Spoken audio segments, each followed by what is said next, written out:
Hi అండి, అందరూ ఎలా ఉన్నారు? నేనైతే చాలా బాగున్నానండి. ఈరోజు మనం చేయబోయే రెసిపీ వచ్చి కరకరలాడే క్రిస్పీగా ఉండే చెక్కలండి. ఈ చెక్కలంటే ఇష్టం లేని వాళ్ళు ఉండరు కదా. చిన్న వాళ్ళ కాడ నుంచి పెద్దవాళ్ళ వరకు చాలా ఇష్టంగా తింటారండి. మా పిల్లలకైతే స్నాక్స్ కింద కూడా తీసుకువెళ్తారు. అయితే ఇంత క్రిస్పీగా ఉండే చెక్కలు ఎలా చేసుకోవాలో ఈ వీడియోలో చూద్దాం, వచ్చేసేయండి. ముందుగా ఒక ప్లేట్లో 4 పచ్చిమిరపకాయలు, చిన్న సైజు అల్లం ముక్కలు, కరివేపాకు, జీలకర్ర తీసుకున్నానండి. ఇవన్నీ మిక్సీ పట్టుకుని కచ్చపచ్చగా గ్రైండ్ చేసుకోవాలి. ఇప్పుడు గ్రైండ్ చేసుకుని పక్కన పెట్టేసుకున్న తర్వాత నేను 1 అవర్ వరకు ఒక గుప్పుడు సగ్గుబియ్యం, ఒక గుప్పుడు పెసరపప్పుని నానపెట్టుకుని పక్కన పెట్టానండి. ఇప్పుడు వేయించుకున్న పల్లీలను కూడా క్రష్ చేసుకుని పక్కన పెట్టుకున్నానండి. దీనిలో 5 గ్లాసుల పిండి వరకు నేను తీసుకుంటున్నానండి. బియ్యం పిండి 5 గ్లాసులు పడుతుంది నాకు. 5 గ్లాసుల పిండిలో ఇప్పుడు మనం నానబెట్టి పక్కన పెట్టుకున్న సగ్గుబియ్యం, పెసరపప్పు వేసేసుకుని, పల్లీలు పొడి కూడా వేసేసుకుని, ముందుగానే కచ్చపచ్చగా నూరు పెట్టుకున్న మసాలాని కూడా వేసేసుకుని, పిండికి సరిపడా ఉప్పును కూడా వేసుకోవాలండి. కలర్ కోసం నేను చిటికెడంత పసుపు వేస్తున్నాను. దీనిలో కాచిన నెయ్యిని కూడా వేసుకుని, నెయ్యి మసాలాలు మొత్తం పిండికి పట్టేలా బాగా కలుపుకోవాలి. ఇప్పుడు నేను చూపిస్తున్న విధంగా పిండికి మొత్తం అన్నీ బాగా కలపాలండి. బాగా పడితేనే మంచిగా ఉంటుంది, టేస్ట్ కూడా బాగా వస్తుంది. చూసారు కదా, కలిసింది, ముద్ద కడుతుంది.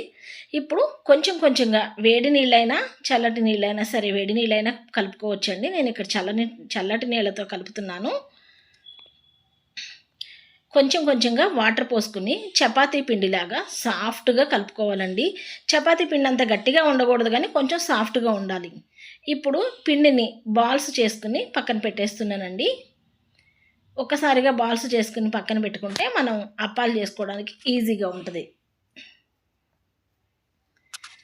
చూస్తున్నారు కదా, బాల్స్ కూడా ఎంత ఈజీగా వచ్చేస్తుందో. ఇప్పుడు బాల్స్ చేసుకోవడం పూర్తయిందండి. ఇప్పుడు పాలిథిన్ కవర్ తీసుకుని, పాలిథిన్ కవర్కి మొత్తం ఆయిల్ అప్లై చేసి ఒక్కొక్క ఉండని తీసుకుని నేను చూపిస్తున్న డైరెక్షన్లో చెక్కల కింద ఒత్తుకోండి. ఇలా లేదు అనుకుంటే పూరీ ప్రెస్తో కూడా చెక్కలు చేసుకోవచ్చండి. నాకు ఇలా చేసుకోవడం అలవాటు కాబట్టి నేను ఇలా చేస్తున్నాను.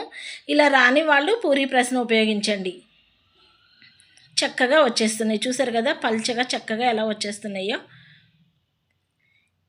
ఇప్పుడు స్టవ్ వెలిగించి బాండీ పెట్టి నూనె బాగా వేడిగా కాగాలండి. వేడిగా ఉన్నప్పుడు మాత్రమే 1 by 1 తీసుకుని చెక్కల్ని వేసేసుకోండి.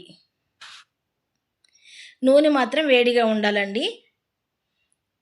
ఇప్పుడు లైట్ గోల్డెన్ బ్రౌన్ కలర్ వచ్చే వరకు 2 వైపులా తిప్పుకుంటూ వేయించుకోండి. లైట్ గోల్డెన్ బ్రౌన్ కలర్ రావాలండి. ముదురుగా మాత్రం వేగకూడదు, ఎందుకంటే తీసిన తర్వాత మళ్ళీ కొంచెం కలర్ మారుతాయి కాబట్టి. చూసారు కదా, నేను చూపిస్తున్న కలర్ రాగానే మనం తీసేసుకుని ఒక ప్లేట్లో వేసేసుకోండి. అలాగే మిగిలిన చెక్కల్ని కూడా వేయించుకోండి. నూనె బాగా వేడెక్కిన తర్వాత మంటని మీడియం ఫ్లేమ్లోకి టర్న్ చేసుకుని మిగతా చెక్కలన్నింటినీ వేయించుకోండి. చూసారు కదా, ఇలా చేస్తే ఎన్ని చెక్కలైనా సరే మనం ఈజీగా చేసేసుకోవచ్చండి. ఇంట్లోనే కరకరలాడుతూ ఎంతో క్రిస్పీగా టేస్టీగా వచ్చేస్తాయండి. మనం షాప్లో కొనుక్కునే బదులు ఇంట్లోనే చేసుకుంటే పిల్లలు కూడా ఎంతో ఇష్టంగా తింటారు. ఈ వీడియో కనుక మీకు నచ్చితే లైక్ చేయండి, షేర్ చేయండి, మన ఛానల్ని సబ్స్క్రైబ్ చేసుకోండి. Thank you.